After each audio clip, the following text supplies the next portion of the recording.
বিসমিল্লাহির রহমানির রহিম। জায়নবাদী ইসরায়েল গাজাতে গত 1.5 বছর ধরে গণহত্যা চালাচ্ছে। একজন মুসলমান এবং একজন মানুষ হিসেবে এই গণহত্যা দেখে যাওয়া কোনোভাবেই সম্ভব নয়।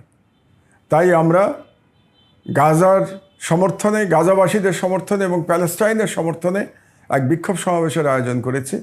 এই বিক্ষোভ সমাবেশ প্যালেস্টাইন সলিডারিটি মুভমেন্টের নামে অনুষ্ঠিত হবে আগামী শনিবার বিকাল 3টায়, এবং এখান থেকে আমরা ইনশাল্লাহ মার্চ ফর গাজা শুরু করব, যেটা শেষ হবে মানিক মিয়া এভিনিউতে গিয়ে।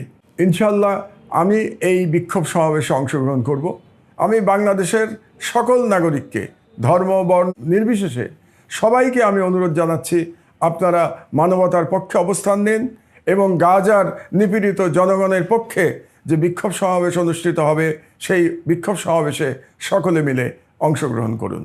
আপনাদের জন্য আমরা সবাই অপেক্ষা করব এবং আমরা সবাই মিলে সম্মিলিত কণ্ঠে আমরা জুলুমের বিরুদ্ধে আওয়াজ তুলব, আমরা জায়নবাদের বিরুদ্ধে আওয়াজ তুলব এবং প্যালেস্টাইনের স্বাধীনতার জন্য আওয়াজ